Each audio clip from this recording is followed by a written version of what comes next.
All right, dude. Oh, so I wanted to talk to you specifically about what I was telling you about the other day was my mom and my dad were bringing up this story that I remember that they told me like, I want to say a couple years ago when I was younger. There was this little, so I need to preface everything before I even get into the story. So my parents, they owned a piece of land in a town in Mexico. It's a border town between TJ and Tecate. Okay. It's called Moclovia. I'm going to butcher this really bad. Moclovia Rojas, something like that.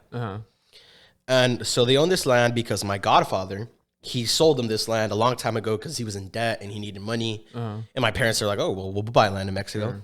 However, you know, when you hear people buying land in Mexico, you think it's kind of nice by the beach. No, this place is a shithole. Oh, no. Like a pure shithole. Like, Jeez Louise. Like, you know, I mean, it's like third world poverty. Yeah. Like, in America we have poverty, but you still got a house, you still got like a phone, you still got food to eat.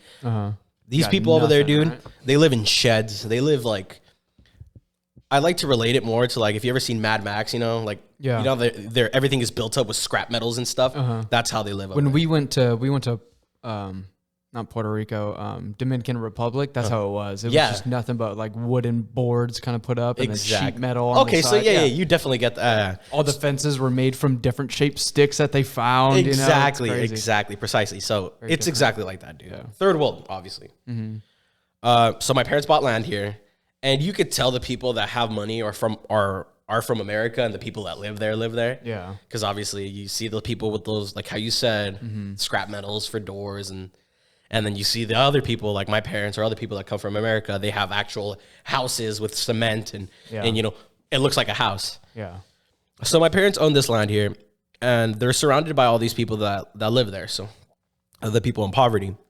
But there was always this other big, huge abandoned house that was made out of like pure cement, barbed wire everywhere. Nobody knew what it was, right? And for the longest time, there was like this folk tale, right? Like they like a little like story that was within the community that there was like an evil man that owned that land or whatever, right? And this person's right next to your parents, you said. It's like 2 blocks away. Okay. Literally like 2 blocks away. Yeah. It's super close. Like you always pass it when you go through this town. Okay. So the story was that there was this man in Mexico. Okay, so in Mexico there's this soup called pozole. I don't know if you've ever had it. It's like for the other people that don't know what it is, it's like a red soup with like hominy, which is like big pieces of cow intestine lining, right? Or no, I'm thinking that's of, menudo. Menudo, but very similar. Similar. I don't know what exactly. I think it's made out of pork. Not sure though. Don't quote me on that. But it's just a soup. It's a Mexican soup. Yeah. So there was this man in this town that they talked about called the pozolero. So in English, they translate it as the stew maker or whatever. Yeah. It literally sounds like a villain, like name, stew dude. Maker. And the whole thing was that he would basically get bodies and what's it called? He put it in what was it? Castor soda?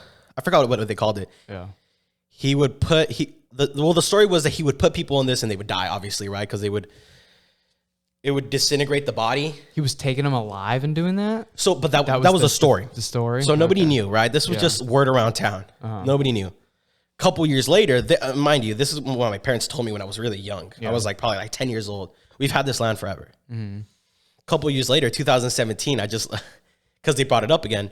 In 2017, the dude was real. So the dude was actually real, and he was a part of the Sinaloa cartel, which is like one of the biggest cartels in Mexico. Yeah. And supposedly what this guy actually did was he would take the bodies that the cartel would, take out or whatever they did with them. Yeah. He would dump them in this acid and he would just get rid of the bodies. Get rid of the bodies, basically, essentially. Oh, Jesus. But the story goes farther than that, though. So there's this other big, huge place in that town that everybody knows. It's called the Chicken Coop. It's where they would have rooster fightings and stuff, right? So this guy in his big house over here close to like our property, he would do the bodies right there. And then he would get people of the town to wheelbarrow the skulls, the teeth, everything that's left over to the other place called the Chicken Coop, where they had like rooster fightings and stuff. And he would just dump them in there. All the body remains, dude. Jeez Louise, man. Bro, it was insane. I was looking through the images because, they covered it through Vice. And did it like come out? It came out, dude. Came out, 2017. Oh, really? That sounds familiar now. Yeah, I mean, it was huge in Mexico because I think he killed or he disintegrated not disintegrated. What is it called? Well, anyways, Breaking Bad. It's the Breaking Bad thing. Yeah. It's the real Breaking Bad thing. He did 300 bodies. God. And That's insane. I think he was, they go into the story, which, I'll talk about too, but he was he said, he would pay the people of the town to wheelbarrow the skulls and the everything because he said he couldn't believe how much it weighed. He said skulls and skeletons were hella heavy. And I was like, Jesus, that's how many do you have to wheelbarrow? Yeah. And this is across town, bro. This isn't a quick block, from the chicken coop to his house. This is miles. Who would he get to wheelbarrow? He would just get random people because he was paying kids on the street. Hey, you just see kids with this wheelbarrow with all these freaking bones. What? What is this? Yeah. Probably thought he was a science teacher or something. Oh, gee. No, but honestly, dude, that's how it is over there. Yeah. And nobody there has jobs. It's poverty, nobody has anything. You can't work, or if you do work, you work for a company that gives you 10 pesos a day and a burrito, and that's it. But so you would literally, you could go up to a dude over there and be like, hey, man, wheelbarrow this for me right now. I'll give you 200 pesos. I'm like, okay, shit. All right, I'll do it right now. Yeah. They won't care. You're looking for jobs. They're looking for work. So if anybody says that, they're like, shit, I'll do it. And so that's what he would do. Yeah. No questions asked. He put a little tarp over it. What are they going to do? How long was he doing it for? He was doing it for years, apparently. Yeah. So I was going through the news article, and I guess he was doing this since 1990 something, 97, I believe. And because he made what's it called? He reported what he was doing. He was like, oh, I got caught up in this, supposedly. He got caught up in the soup making business. Oh my God. The adrenaline caught me, man. Sorry. But supposedly he worked for the cartel in 97, but he was just he wasn't actually dealing with drugs or dealing with any of their actual business. Yeah. Supposedly he was just feeding their chickens and doing stuff. Mm-hmm. But apparently one day, I think, what did they do? Oh, they introduced them to the acid, right? Yeah. I think that's what happened because they wanted to throw some chickens and stuff in the acid. I don't know why. Probably to test out what it would do. That's what it was. He said they were just testing it out. So the next day he said he went back to work. They actually brought a body. And dude. Oh my God. Dude. Could you imagine? Bro, he goes into detail about it. And he said that before they even knew what to do, they would put the body in the tub. Mm-hmm. They'd put it over a fire with the acid, burn it up, and he would open up the tub. Foam of the human remains would come out, bro, foam. Oh. And I'm reading this. I'm like, this is disgusting. Jesus, dude, imagine. Man. It's sludge and foam coming out of the tub. I'm sure he was making bank, though. Well, that's what ended up making him become what he became. Yeah. So once they saw that he knew how to do this, how to get rid of bodies, mm-hmm. They were like, all right, your new job, you're going to be the guy that gets rid of the bodies. And he just got stuck with it, supposedly. He's like, no, I'm good with the chickens. I'm good with the chickens. I'm good with the chickens. I'll just feed the horses. Nah. But he got stuck with disintegrating bodies or whatever. Yeah. And supposedly he kept doing this for a while. Obviously, like I told you, everybody in this town knew, the pozolero, the soup maker is here, he gets rid of bad people or whatever. Or, people there would tell your kids, don't be bad. Obviously. Yeah. But supposedly he went through this and he even taught others how to do this. So I guess there's even more. Got a little empire over there. I guess, dude. He's don't even got to show up to work anymore. He got his apprentices doing it, apparently. Wow. But yeah, dude, I was just like, how crazy. It's literally 2 blocks away from my parents' ranch over there. Yeah. This guy's literally making people soup. Jesus Christ. I'm like, dude, that's nuts. At first, I thought you were going to tell me that he was making soup with the remains of these people. I was like, oh, no. That's a little too extreme. Didn't something like that happen over there in Mexico with hamburgers? There was a hamburger truck that was driving around, and then it came out that he was putting, it was like human flesh. I've heard, I don't know if I hear that. I've heard that there was people that did, did that with dog meat. Yeah. Or they did it with cat meat. They would get strays out of the streets and they would put them in burgers or tacos. No, that's kind of gross. That's very gross. But yeah, I don't know if I heard. I think it's very possible though. Maybe. People are twisted, bro. Yeah, I believe it. That's for sure. But yeah, bro, that really caught me by surprise. Like, holy shit. I was going on a whole rant. I don't know why. We just got into this deep talk. Oh, maybe because my grandparents are in town. And since my grandparents are in town, they're from Mexico, all the way deep, like Sinaloa, Mexico. And we just started talking about like how life is over there and stuff. And like, we're talking about how like the government is nothing over there really in Mexico. Like they have no say whatsoever. Everything is literally run by people. Cartel. Yeah. But they're providing, right? They provide everything, dude. It's insane. It's like they do everything that the government will. Yeah. Like, so my grandma was just telling us that the new mayor of their little town, he's obviously a drug lord. He's bringing, he's making roads for them. He's making elementary schools for kids. He's making work for like citizens. Like they do all of this. They do right by the people, man. That's how you gain power. Exactly. But little do you know, all those people are tweakers and, he's also supplying the other stuff. But, yep. But I mean, I think it's just crazy because even my grandparents, like, it's almost like they're brainwashed to think that drug lords and like these people they're kind of good but kind of bad. Yeah. Like, when they talk about politicians and stuff, they think, oh, they're terrible people, this and that. But, they talk about like the drug lords. They're like, they're kind of good, kind of bad. Oof. Like they give them the benefit of the doubt. Like, But what are they going to do, man? Like that's where they're getting their food. That's where all these improvements in the cities, like the roads and whatnot are going on. Like, what do you expect? What do you expect? Yeah, but it's so insane to see how a government gets overruled by literally like a mafia. Yeah. Like, I mean, the cartel. It's like, it really is scary, bro. You see these guys, you see the truck, because I don't know if you've ever been to Mexico, but if you go to Mexico, they have the military driving everywhere through them, and they have sentry guns on like trucks. Like they go around in tanks. Like government or cartel? Government. Ooh. I'm talking government, bro. Whoa. The government literally will have a truck full of like army guys with all AKs around them, just driving around the town. Yeah. But the cartel would do the same thing, and nothing. It's so weird because you'll literally see them cross paths and nothing will happen. Oh shit. The cops are not gonna stop them. Yeah. What was it? I just heard that I forgot what town in Mexico, where some lady who was running to be mayor of this town got killed by the cartel. Yeah. And then I guess they launched a whole like police force attack on the cartel, and the cartel wasn't not that long ago. Right? It wasn't. Yeah, I yeah. remember seeing all that. You on heard Twitter. about? Yeah. Jesus. They retaliated and they said for every person that you imprison in the cartel, we're going to kill 2 police officers. Yep, I saw the Yeah, videos. you saw that, bro? Going on. That was horrible. Yeah, dude. That was horrible. It is horrible, bro. It's like but to put that in perspective, it's literally like showing how their government has no like power towards this cartel. Like it shows how much power they literally run everything. Yeah. And it's so scary to think about. Yeah. Luckily here in America we have the biggest government ever. We have the biggest military. We won't ever have to worry about a cartel. No, not at all. But over there, it's like havoc is everywhere. Yeah. That's why sometimes my grandparents have to leave their town because sometimes, there's a dispute. Stuff's going down in the town. Walk down the street, there's a guy dead right there just because he got shot because, I don't know, some little drug bust went down or something, My God. So it's just insane how other people's lives are, dependent on this lifestyle, bro. Yeah. It's like. Yeah, that's intense. We also went into like how, I don't know if you know this, but in Mexico, there's a saint.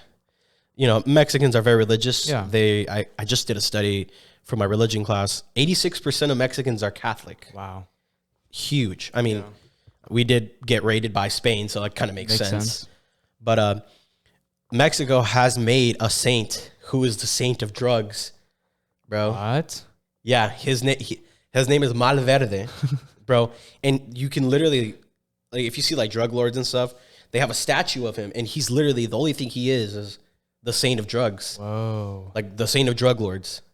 That's crazy. Isn't that nuts, bro? I was reading up on it, and yeah, like basically, like, for how long? How long have they been? I don't know, bro. Like it's I don't know the history of it, but I know it's been around for a while because my parents were talking about it, and like musicians in Mexico or famous people, they always they'll talk about it. Like we have a drug saint in Mexico, bro. He's literally known for being a drug lord and feeding to the people. Dang. But he's a saint, supposedly. That's crazy. And it's like, how, bro? Like, how is this seen like that? Because it's providing, man. That's a smart move by the cartel, to be honest. You're like, not only are we going to be providing for these people, but we start making them worship the saint that is doing exactly what we provide. But it's just like, how did they get to that point, bro? Like where it was like, we're going to make a saint and the church is going to recognize. Well, the church doesn't recognize it. I hope not. But like, people like some churches do, bro. Like the local churches will talk about it, like especially if it's funded by the going to church. cartel. Oh my God. Can we look that up? Yeah, dude, look it up. It's Malverde, which is translated to bad green. He's the Robin Hood figure who was supposed to have stolen from the rich and given to the poor. Let's see what more I could find on him. Oh, I've seen that statue before. Yes. For sure. Saying that the legend never lived and that the story probably emerged by mixing material from lives of two documented, how do you say that word again? For the Sinaloa? Yeah, bandits. Interesting. Jeez Louise. Yeah, bro. So the cartel is so big in Mexico, it's even manipulated them to have their own religion. saint. Yeah. It's manipulated to have made its way in the religion. Whoa. That's crazy, That's man. Intense. But drugs are life in Mexico, apparently. Yep. So it makes the money go round. Round town. Around town. What else is going on, man? I don't know, just, that was the only thing we were talking about with my grandparents coming, because my grandparents are from Sinaloa. Yeah. That's where my dad's from. That's where most of my family lives there. Uh-huh. But yeah, we were just talking about like stuff going down there. They were also talking about how that one mayor got killed and all that. But other than that, bro, what did they say about that? Did they leave? No, well, they're not from that same part, I think. Oh, okay. But they have left like their area. Yeah. Because where my grandparents are from, it still hasn't been urbanized. Like it's not. They don't even have electricity, I believe. Out there in the dirt.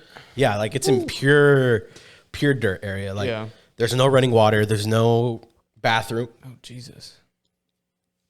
Yeah, well, where their original home is at, right? Uh-huh. Where my dad grew up when he was a kid. There's no running water. There's no lights. There's no anything really. I think they're barely getting roads now. Everything's dirt path. Yeah. It's literally like if you go there, it's like I can't even explain it. It's like if you go back in time. Yeah. Like they have nothing. But what was I gonna say? So like stuff will happen like that. You see, with that one mayor that died and the whole cartel killing cops and stuff like that. That happens over there all the time. Like I'm saying, it's it's life over there. Yeah. But when that happens, everybody in the town kind of like it's also like word gets around. Obviously since they live like that, it's still very town oriented. People know each other. Like, hey, stuff's going down. Everyone's trying to survive, man. Yeah, trucks with arms are coming through. make ways. And maybe go with your kids for a couple days. And people would just leave, and they'll just leave the town. Wow. Sometimes they'll go back. Their freaking houses have been raided. Or stuff like that. Yeah. And it's nuts, bro. Life over there is so much different from life here for many reasons. And isn't that saying how close we are? Oh, dude. We're right next door. Well, California, right next door, dude. Man. Yeah. And it's so different. Well, two completely different worlds.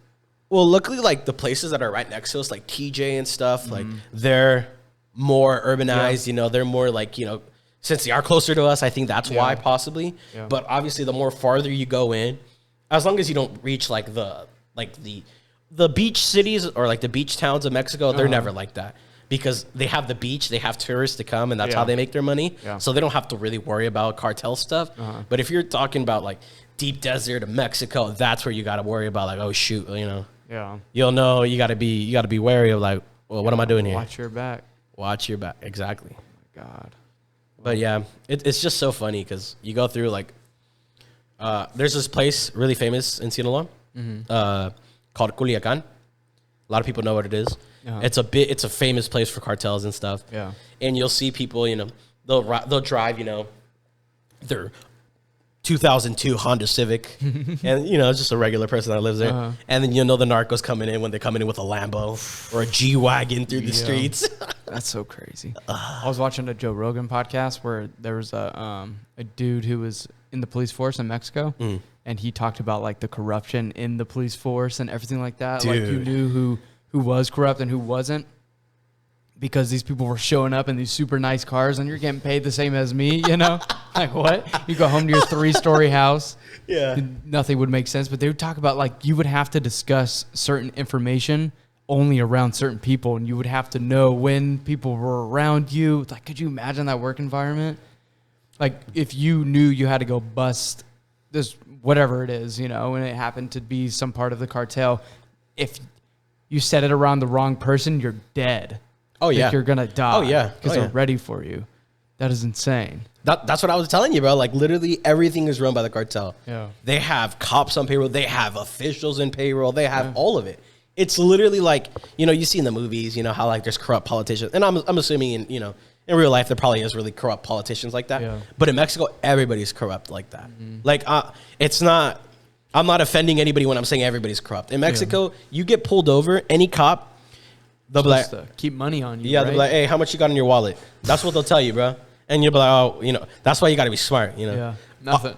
Yeah, you got to be like, oh, I got no. If you say nothing, you're effed.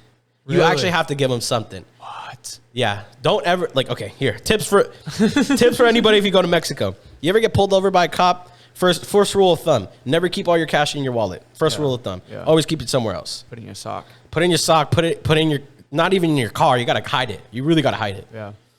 You always got to keep a 20 in your wallet. Because if you have no money in your wallet, they're going to take you to jail. Oh. And they'll leave you in there. And you're going to be in Mexican jail. Nobody wants that. What? So you definitely have to pay them. And even if they're those cops, I think they're heroic. Like, probably the guy that was on the Joe Rogan podcast that are there for the right reasons. You can even convince them to, hey, bro, let me go. Yeah. Because that's just how it works. They don't get paid shit in Mexico, sadly. Wow. I mean, it's the same way here in America. I mean, obviously cops get paid, not as much as they should be. Yeah. But in Mexico, they're paid nothing. Like how you said, that guy, that's why there's corrupt cops over there with like huge houses and stuff. But I could imagine like trying to stay in that job, knowing that everything that you're doing is probably going to be erased and wiped away. You're doing the little small things, and sure that probably counts. But in the grand scheme of things, hold on. Oh man, you can kind of hear that a little bit. Not really. No. I thought you said the last times you couldn't really hear it. Okay, never mind. But could you imagine that? Like all the work that you're doing is probably for nothing. Oh yeah, literally. I mean, every day you're going to work. But a lot of people, I feel like, that get into like policing in Mexico, they already know what they're getting into. Yeah, that is true. That's the only thing they have, to be honest. It's probably for some people. It's just so rough, bro. Like, it's tough. Because your government can't do anything against this. So it's like, I'm going to be a cop. And, even the soldiers, too. I have a cousin that's a soldier in Mexico, and he knows, like, yeah, I'm a soldier, but I'm nothing compared to the freaking cartel, Like, he knows it, too. Like, he'll talk about it. He's like, we could raid them, if we ever have info and we have a full tactical team and we can actually do something, but we, like, if we meet one-on-one without knowing, without planning, without doing anything, we're effed. Because that's just how powerful they are, dude, and it's nuts. It's really nuts. But once you're in it, there's no getting out, huh? You're done. And the scary thing is you hear stories of people's family members, like it could be like your cousin or your uncle, like, screws up and the whole family's dead. You're dead because of that. Like, well, luckily, from what I've heard, like, I feel like the cartel has more morals now. I mean, obviously they don't have morals, but I'm starting to sound like my grandparents now. But like, I haven't heard a lot lately of them like doing that. But yeah, they'll get your immediate family. Like if your dad's in the cartel, they're gonna get your wife. They're gonna get your kid. Mm-hmm. But my parents, they went on their honeymoon to Mexico, and the week that they went, these 3 cops were like they had a hotel or something, and somebody tipped them, saying like, hey, there's 3 cops on this floor or whatever. Their heads are in the streets the next day, bro, rolling down the street. What? Yep. Dude. So crazy. Well, that's how it is, bro. It's honest. American cops, too. They were visiting. Oh, they were American. Yeah, not Mexican cops. Oh, shoot. Yeah. Really? Uh-huh. Fudge, man. Crazy, bro. That's wild, dude. And you hear, like, when people F up, they'll roll the parents' heads into, like, preschools and freaking Oh, they'll like do grade schools and stuff like that, man. They don't stop. Dude. It's always like they're trying to one up, you know? Like, what's the next horrible shit that we could do, you know? Like, we're done gutting people in front of, like, alive in front of their family. What's next? Like, well, they want to make their point across, you know? sure, like, they're like, sure. hey, they always you're have in to. it. You know, they're like, man, like, my uncle or whatever getting his head cut off in front of me, like, we're used to that by now, you know? You're like, all right, then. oh, God, dude, it's just so crazy to think about that. Always want, you know what? You're entirely right, man. Like, that is, it is always a one-up. Like, when you think they've already topped it off, they do something even worse. They're like, I don't even want to go into it, but, you know, it's just, man. It's rough, man. It's intense. It's sad. But I feel like there's a lot of other countries that probably not endure the same struggles, but probably have. 100%. Like, you know, like they it's just third world country. Is Mexico considered a third world country? I don't know. I feel like it should be. Let's look it up. Or some parts should be considered third world. Mexico is considered to be both a third world country and developing country by historical definition. Mexico is regarded as a third world country because Mexico did not align with the NATO. NATO? NATO. All right. I keep thinking, I'm like, I need to really like just start learning shit, you know? Like I should probably jump on like some news, like current event thing just to start learning. Yes, bro. The way that you said it though. What is NATO? Okay. I'm starting over. Hold on. I'm starting over. No, you have to put that in. No, I can't, bro. Dude, people would be fun. Bro, it's funny. Okay. I'll do some edits. All right. NATO. NATO, okay. When that shit happened. Really? I didn't know that. That's pretty crazy. I definitely want to keep the NATO clip in there. Okay. It'll stay. Whatever. It was funny. I got to start learning things. Yeah. I really do. How about we do like a little, what's it called? Every week I got to give you a question. Every day, just look up current events and then just read some stuff, you know? Well, all right, guys. Thanks for watching. We'll see you guys next week.